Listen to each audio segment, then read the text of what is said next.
말씀에 보았듯이 오순절에 예루살렘에 모여 기도하던 제자들에게 예수님께서 말씀하신 성령이 강림하였습니다.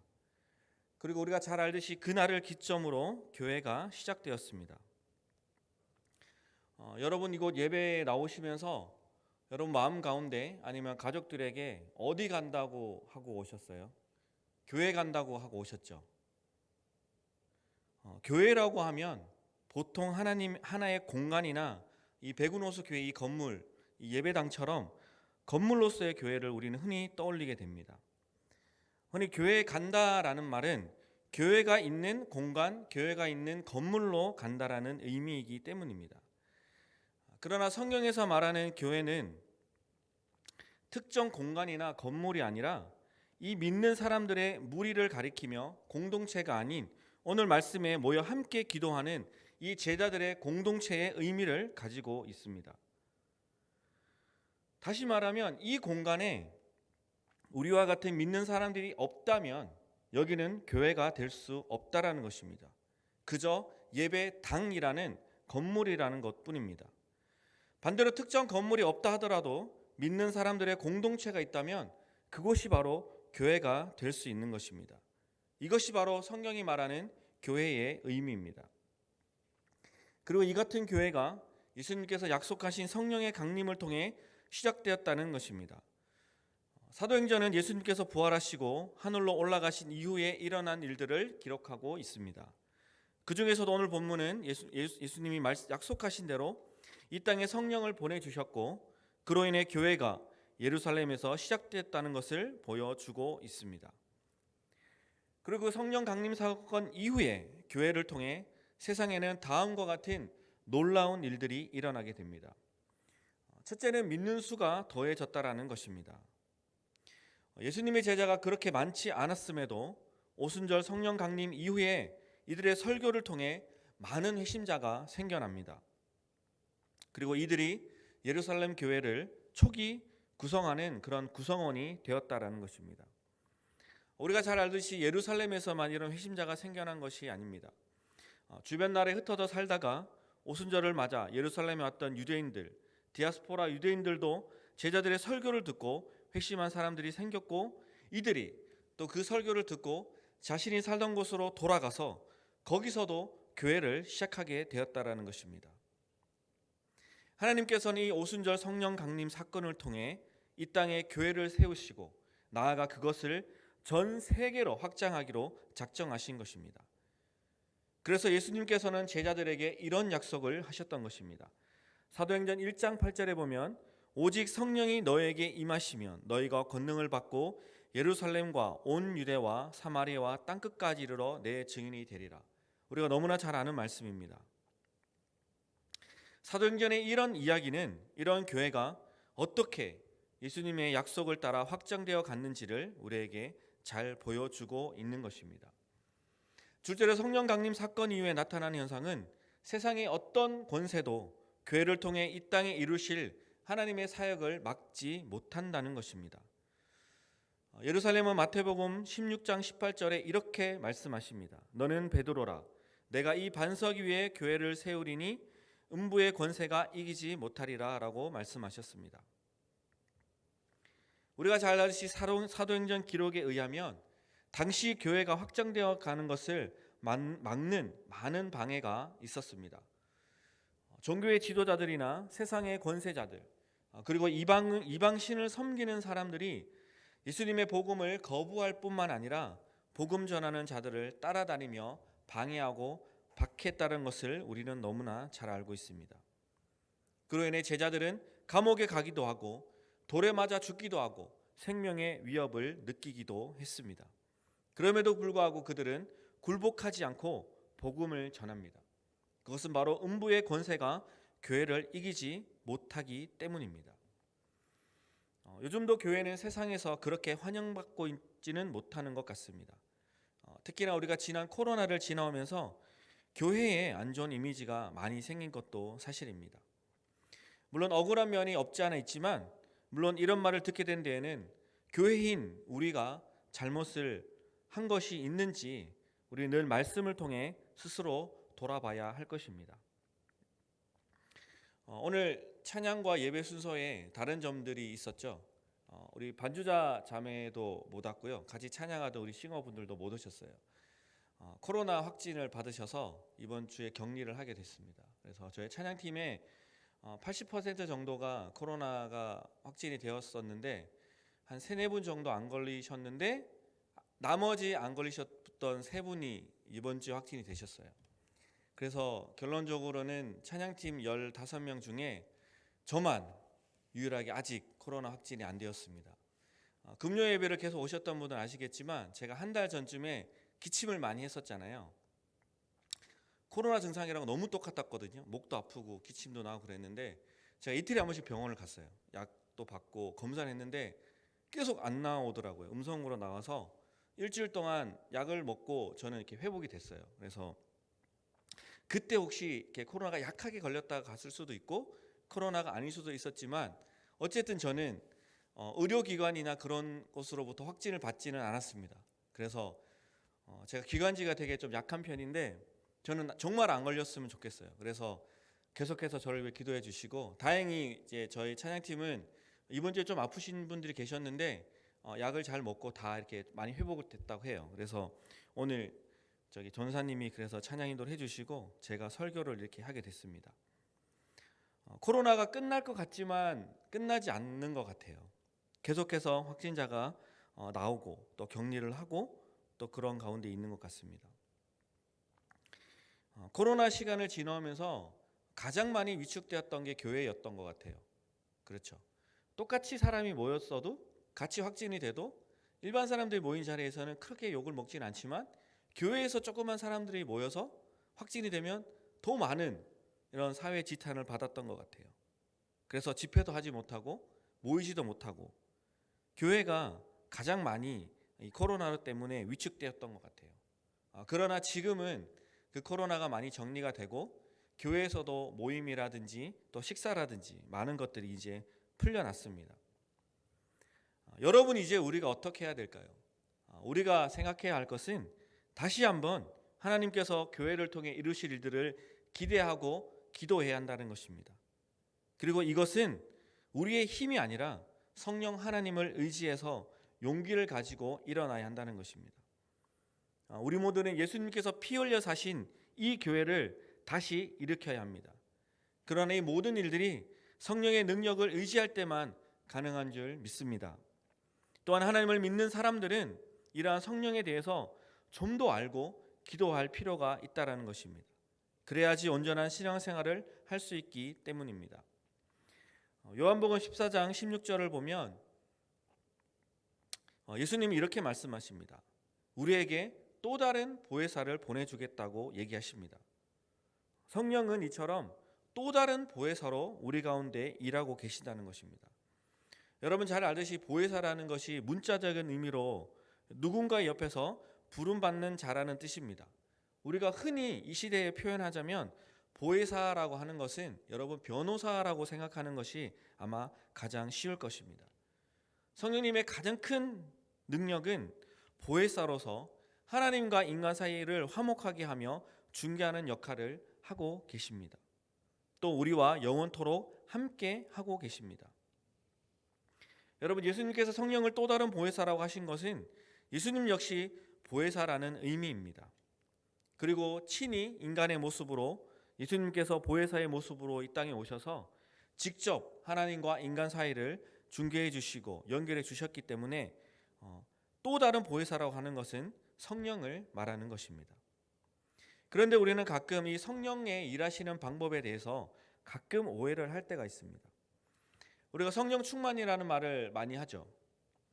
그러나 우리가 흔히 말하는 성령 충만은 일종의 무아지경이나 감정적인 황홀경이 아니라는 사실입니다.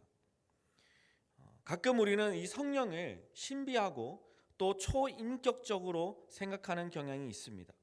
성령을 받으면 막 방언을 해야 되고 신비한 능력을 표현해야 되고 갑자기 삶이 은혜스러워져야 되고 이렇게 생각하는 분이 있다는 것입니다. 그러나 성령은 성경에서도 말하듯이 인격적이고 상식적인 분이고 또한 그러한 방식이 우리의 인격과 삶을 통해 역사한다는 사실입니다. 그래서 사도행전 6장 3절을 보면 초대교회 집사를 세울 때 성령과 지혜가 충만하여 칭찬받는 사람이라고 말을 합니다. 이처럼 성령은 우리의 인격을 통해 역사하십니다. 그래서 성령의 역사를 인격적이라고 말하는 것입니다. 우리가 성령의 도우심을 미래에 대한 예언이나 어떤 특별한 능력이나 초월적인 것만으로는 이해해서는 안 된다는 것입니다. 물론 성령은 모든 것을 초월하는 분이십니다. 그러나 대개는 우리 안에서 내세적이고 또한 인격적인 방법으로 역사하신다는 사실입니다. 그러므로 우리가 성령 충만해지면 신비한 무아지경에 빠지는 것이 아니라 사물과 우리의 생활과 신앙과 인격에 대해서 올바른 이해와 판단이 생긴다는 것입니다. 현실을 부정하거나 외면하는 것이 아니라 자신의 일에 더욱 성실하게 된다는 것입니다. 일도 더 열심히 하고 신앙생활도 더 열심히 하고 찬양도 열심히 하고 교회도 열심히 나오게 된다는 것입니다. 주님께서는 이런 보혜사 성령을 우리에게 보내주셔서 우리 자신을 알아보도록 일을 하심으로 우리가 죄인임을 알고 또한 고백하게 하십니다. 그러나 때때로 우리는 하나님을 오해하고 또 예수님이 보이신 이 성령을 오해하며 자기들이 필요한 대로 해석하고 사용하는 경향이 있는 것 같습니다. 성도들이 교회 처음 다닐 때는 하나님을 믿고 천국 갈 생각이나 복 받을 생각으로 다녀보지만 좀처럼 믿음도 생기지 않고 믿어지지도 않으니까 어찌하든지 천국은 가야겠고 그런 확신을 갖기 위해서 교회에서 알려주는 방식들을 다 이행하려고 애를 쓰게 됩니다. 그러나 성경에서는 교인들에게 열심을 내서 천국 가는 티켓을 획득하라고 말하고 있지 않습니다. 믿으라고 하지만 죄인된 우리들은 우리의 능력으로는 도저히 하나님을 믿음으로 고백할 수가 없는 것입니다. 우리가 예수님을 믿음으로 고백할 수 있는 능력은 주님께서 성령을 보내주셔서 예수 그리스도의 십자가를 인정하고 고백할 수 있어야만 가능하다는 사실입니다. 우리의 인간의 능력과 지혜로는 절대로 이것이 믿어지지 않기 때문에 주님께서는 보혜사 성령을 우리에게 보내주셔서 성령의 능력으로 이 십자가의 사랑을 믿고 우리가 고백하게 하시는 것입니다. 결국은 교회 다닌다고 성도가 아니고 예배 많이 한다고 성도가 아닙니다. 성경을 많이 읽는다고 성도가 아니라 이 성령의 능력으로 말미암아 주님이 우리를 위해 지고 죽으셨던 십자가 의미를 알고 깨닫고 고백하는 사람이 바로 성도라는 사실입니다. 성도는 거룩한 사람이 아니라 성령으로 그리스도의 십자가의 도를 아는 사람이 되었다라는 것을 의미하는 것입니다. 성령께서 우리의 삶 가운데 친히 오셔서 이러한 주님의 십자가를 알고 믿게 하실 때만 우리는 성도라고 고백할 수 있는 것입니다. 그러므로 말미암아 우리의 열심이나 노력과 상관없이 이 성령의 은혜로 우리는 예수 그리스도를 알고 믿게 된다라는 사실입니다. 그렇기 때문에 교회를 다니고 예배를 참석하면서 우리 자신의 노력이나 열정으로 복을 받거나 주님을 더 잘 믿어서 자기 행위로 천국 갈 것이라는 착각을 우리는 하지 말아야 할 것입니다. 성령이 함께하는 성도는 당연히 자기의 열심에 전혀 기대를 걸지 않고 오히려 열심히 예배하고 열심히 기도하고 전도하면서 자기를 부인하며 주님의 십자가 공로만 찬양하고 자랑하게 되는 것입니다. 우리 모두는 의인이 아니기 때문에 자신에게 전혀 기대하지 않도록 성령께서 일하시기에 당연히 자기 부인이 우리의 삶에 나타나게 되고 주님의 십자가 복음만 믿게 되는 것입니다. 여러분은 성령을 받으셨습니까?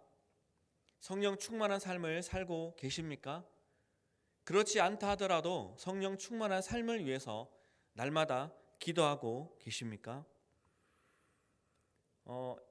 세상 사람들은 이러한 말을 합니다. 애매하면, 잘 알지 모르겠으면 그거는 모르겠다라는 말을 합니다. 여러분, 제가 성령을 받으셨습니까? 성령 충만하십니까? 라고 얘기했을 때 잘 모르겠다라는 생각이 들면 그거는 받지 않은 것입니다. 왜냐하면 받았으면 확실하게 안다라는 사실입니다. 여러분 회사를 다니고 월급을 받았습니까? 안 받았습니까? 라고 물어본다면 받았는지 안 받았는지 확실하게 알 수 있죠. 마찬가지로 여러분 삶에 성령을 받았다라고 하시면 여러분도 마음 가운데 확신이 있으면 받은 거고 받았는지 잘 모르겠다라고 하면 그거는 받지 않은 것입니다. 여러분 저는 제가 고백할 수 있는 성령을 받은 사건은 22살 때였던 것 같아요. 제가 군대를 제대하고 앞으로의 삶을 위해서 고민을 하다가 여러분 잘 아시는 오살리 기도원이라는 곳이 있습니다. 여의도 순복음교회에서 운영을 하는 곳이 있는데요. 지금 6월이죠. 네.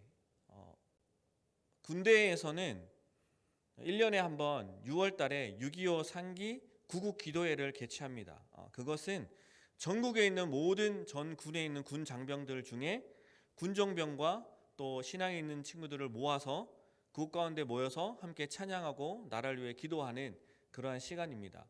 저 또한 군대에 있을 때 그곳을 다녀왔기 때문에 그 예배를 하는 데가 오살리 기도원이에요. 그래서 제가 군대에 있을 때 그곳을 다녀왔었습니다. 그래서 제대를 하고 앞으로의 삶을 위해 기도하는 과정 가운데 너무나 막막해서 제가 그곳을 가게 됐어요. 한 달 정도를 있으면서 저도 정말 하나님의 은혜로 그곳이 여러분 원래 금식 기도원으로 운영이 되거든요. 그래서 굉장히 금식을 많이 권합니다. 그래서 저도 하나님의 은혜로 금식을 하면서 기도를 했는데 한 2주 정도가 지난 후에 저녁 예배에 이렇게 기도를 하는데 그날도 이제 목사님께서 나오셔서 예배를 하고 기도를 하는 중에 다 일어나서 이제 통성으로 기도를 했었어요. 기도를 했는데 저 눈을 감고 막 이렇게 기도를 했죠. 근데 갑자기 앞에서 이렇게 바람이 확 부는 거예요. 그래서 눈을 딱 떴는데 아무도 없어요. 이렇게 주변에 이렇게 서서 기도하시는 분 이외에는 여러분 이렇게 우리 가끔 갑자기 사람의 앞에 이렇게 지나가면 바람이 확 부는 느낌 아시죠? 그런 딱 느낌이었어요. 그래서 눈을 떴는데 아무도 없어서 다시 기도를 했어요. 뭐지? 하고 이제 뭐 에어컨이 나오거나 그런 상황도 아니었기 때문에 다시 기도를 했습니다. 근데 또 이렇게 그런 바람이 확 더 세게 부는 거예요. 그래서 이게 뭐지? 하고 또 기도를 했는데 갑자기 그때부터 제 마음 가운데 눈물이 나기 시작하는 거예요. 그래서 정말 예수님의 그 십자가 사랑이 제 마음 가운데 고백이 되어지는 거예요. 그래서 다른 게 아니라 정말 주님께서 나를 위해 죽었구나라는 그런 고백이 계속 드려지는 거예요. 그러면서 제가 죄인이라는 고백을 하면서 정말 저는 시간이 그렇게 빨리 간다는 사실을 그때 처음 경험했어요. 제가 그 자리에서 엎드려서 기도를 했는데 2시간을 기도를 했더라고요. 기도는 아니었던 것 같아요. 그때 기도가 아니라 그냥 막 울었던 것 같아요. 내가 죄인입니다. 그냥 그 고백만 계속 했던 것 같아요. 여러분 그 고백만 2시간 동안 했다고 생각을 해보세요. 그냥 울면서 여러분 그 상황을 한번 생각해 보세요. 이렇게 거기 가면은 그 저처럼 숙식을 했던 사람들이 이런 그 의자가 있는 데가 아니라 바닥에서 100명 정도가 이렇게 있어요. 근데 그 사람들이 어떤 젊은 청년 하나가 2시간 동안 그냥 떼굴떼굴 구르면서 이렇게 막 울었다고 생각해 보세요. 얼마나 상황이 재밌었겠어요. 근데 저는 그런 것도 보이지 않고 정말 2시간 동안 그 자리에서 울며 통곡하며 그렇게 기도를 했었습니다. 그래서 제가 이 말씀을 볼 때마다 이 오순절 성령 강림 사건이 이런 상황이었겠구나라는 생각을 저는 하게 되는 것 같아요. 정말 주변에 아무도 없고 뭐 바람이 부는 상황도 아니었지만 정말 그 바람이 일어서 성령의 바람이 일어서 제가 성령을 받고 그때부터 제 삶 가운데에서도 정말 주님을 위해 살겠다라고 그렇게 고백을 했었던 것 같습니다. 그리고 그때에 제가 주님께 고백했던 것은 정말 몰랐던 것 같아요. 아무것도 모르고 저는 어떻게 고백을 했냐면 정말 주님을 위해서 살겠습니다. 지금부터는 어떻게 사는 것이 주님을 위해 산다는 것도 몰랐지만 그때 정말 그렇게 고백했던 것 같아요. 정말 이제는 주님을 위해서 살겠습니다라고 고백을 했던 것 같아요. 여러분 이렇게 제가 경험한 성령의 사건처럼 여러분 삶 가운데 어떠한 모양이든지 상관없어요. 여러분 마음 가운데 나는 성령을 받았어라는 마음의 확신이 없다면 그것은 아직도 여러분 마음 가운데 성령을 받은 사건이 없었던 것인지도 모르겠습니다.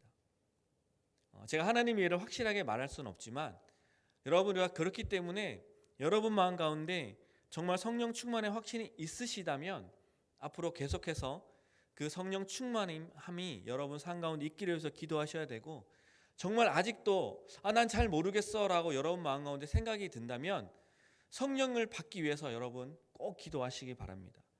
그리고 그 성령님의 동행하심 따라 살아갈 수 있도록 여러분 꼭 기도하시기를 바랍니다.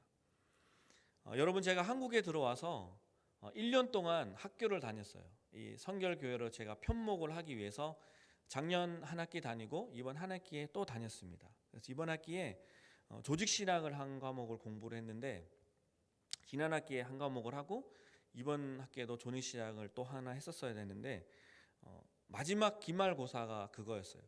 하나님의 계획과 사람의 계획이 공존할 수 있냐라는 질문이었어요. 그거에 대해서 이렇게 쓰는 시간이었는데, 그 책에 나오고 그 강의를 통해서 교수님이 얘기했던 것은 뭐냐면 우리의 계획은 하나님의 큰 계획 안에 모두 속해 있다라는 거예요. 그리고 성령님께서는 우리가 어떤 선택을 할 때가 오잖아요. 그렇죠? 우리가 어떤 선택을 해야 될 때 그 성령님께서 우리의 모든 환경을 정리를 해주신다라는 거예요. 그건 어떤 것이냐면, 자, 이쪽으로 가고 싶은 마음이 있고 이쪽으로 가고 싶은 마음이 있지만 이게 더 좋은 길인 것 같지만 왠지 내 마음 가운데는 이쪽으로 가면 불편하고 왠지 이쪽으로 가면 그게 결과는 좋지 않고 더 안 좋은 일일 수 있지만 마음을 편하게 해 주신다라는 거예요. 그것은 여러분 뭐냐면, 여러분 횡단보도를 건널 때 신호등이 파란불이면 여러분 마음 편하게 건너시죠. 그렇죠? 그거는 뭐예요? 자, 이것도 파란불이고 이쪽에는 차들은 다 빨간불이고 다 서 있죠. 상황들이 내가 건너기에 너무 편안한 상황들이 다 되어 있는 상황이죠. 그렇지만 여러분 그 불이 빨간불이라고 생각을 해보세요. 그래도 건너갈 수 있죠. 그렇죠? 차가 없으면 건너갈 수 있잖아요. 그렇지만 차가 가는 신호는 파란불이고 횡단보도는 빨간불이에요. 그럼 어때요? 내 마음이 불편하죠. 혹시나 차가 올 수도 있고. 이런 상황들처럼 우리의 삶 가운데 어떤 선택을 해야 될 때가 오면 성령님께서 우리의 마음이 편하게 그 길을 선택할 수 있도록 주변 환경들을 정리해 주신다라는 거예요. 그것이 그 책에 나오는 그 저자와 교수님이 강의하시는 하나님의 계획과 인간의 계획에 공존할 수 있는 것에 대한 결과예요. 그렇기 때문에 여러분, 우리의 삶 가운데 교회를 간다거나 교회를 선택하거나 아니 우리의 삶 가운데 어떤 일을 선택을 할 때 꼭 성령님의 인도하심을 위해, 그렇기 때문에 우리가 기도해야 된다라는 거예요. 여러분, 마음이 불편하면요, 그거는 하지 않아야 되는 길이에요. 여러분, 하나님께서는 하나님의 큰 계획 안에 우리에게 분명히 선택할 그런 자유의지를 주셨어요. 성경에서도 꼭두각시처럼 우리를 만들어가는 것이 아니라 분명히 우리에게 선택할 수 있는 자유의지를 주셨다라는 거예요. 그러나 그것을 선택하는 것에 있어서 우리가 기도해야 할 것은 성령님께서 하나님이 원하는 방향 우리가 선택할 수 있도록 우리의 상황을 정리해 주시고 우리의 마음을 편안하게 하도록 할 수 있도록 여러분 기도해야 된다는 것이에요. 그것이 우리가 선택해야 될 것이고 우리가 살아가면서 성령의 충만함과 인도함을 받아야 되는 이유인 것입니다. 여러분, 이제 코로나가 거의 끝났습니다. 그죠? 많은 약들도 개발되고 한국도 이제 그 백신도 남아 있고 치료제도 남아 있어서 개발도상국이라든지 이런 쪽으로 보내야 되나 말아야 되나 어떤 그런 것들이 또 뉴스에 나오더라고요. 그것처럼 그렇게 우리를 힘들게 했던 코로나 상황이 이제 끝나가고 있습니다. 여러분, 이제 어떻게 하실 거냐라는 거예요. 안타깝게도 아직까지도 이런 코로나의 어떤 두려움 때문에 교회에 나와서 예배하는 것에 두려움을 가진 분들이 아직도 있는 것 같습니다. 여러분, 그러나 이제는 우리가 그런 두려움은 좀 떨쳐도 될 것 같아요. 이 예배를 우리가 온라인으로 보시는 분들도 이제는 교회에 나와서 우리가 예배해야 할 때입니다. 성령의 능력을 의지해서 이제는 이 교회를 통해서 하나님이 어떤 일을 이루어 가실지 우리가 이 교회에 모여서 기도하고 하나님의 일들을 기대해야 된다는 것입니다.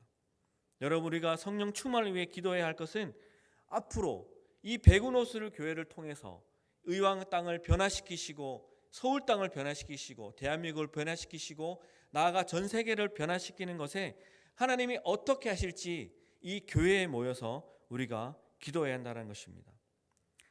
사랑하는 성도 여러분, 우리의 삶은 지금도 성령의 충만함을 기대하며 오직 주님의 십자가만을 바라보고 십자가만을 사랑하고 하나님께서 이 땅 가운데 어떤 일을 이루실지를 기도하며 늘 감사하며 찬양하며 살아야 하는 것입니다.